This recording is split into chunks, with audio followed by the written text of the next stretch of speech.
One of my hobby horses is the poor choice of language. So if we talk about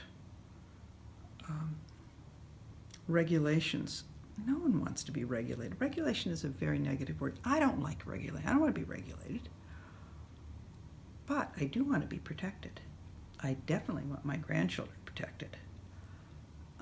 So if you look at regulations and ban that word for the exercise and say, oh, there's protections, and you evaluate that. What does it protect? Is it effective in protecting it? Is it efficient in protecting? Then you decide whether you want it. And if you had protections being considered instead of regulations, there'd be fewer politicians of either party who would say, we've got too many protections. No, they wouldn't say that. They wouldn't say, we're going to get rid of half of the protections that we now have for your drinking water. They wouldn't say that. But they're quick to talk about getting rid of and boasting about we got rid of half of the regulations. Well, what was the purpose of those? Were they working well? Were they protective? One of the things that saddens me is that in the really dark, rude, even coarse discourse that has infected public dialogue, public servants are often called bureaucrats. And these are civil servants. Think of the language, the difference of a language between a civil servant, a servant of our government, of the public.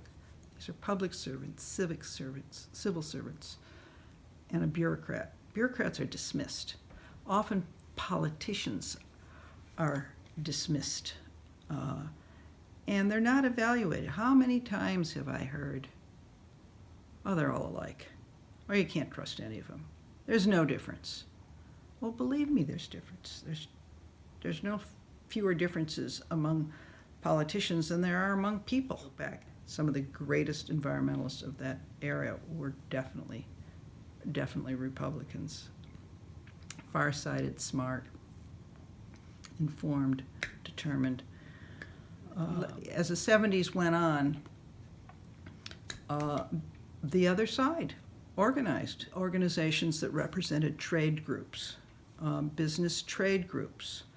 And for years, there was still a dialogue. So while the business groups were trying to they weren't just putting the brakes on, they were creating the language of regulation, the fear, the pushback. They were truly delegitimizing through language the environmentalists, calling them tree huggers, saying they weren't in touch with reality, saying that they or we didn't care about jobs. No, it just wasn't true that there was a hostility towards the realities of having a quality of life that included economic security. My best hope is that we will return to environmentalism and environmental values being the hallmark of people who get elected in both our parties.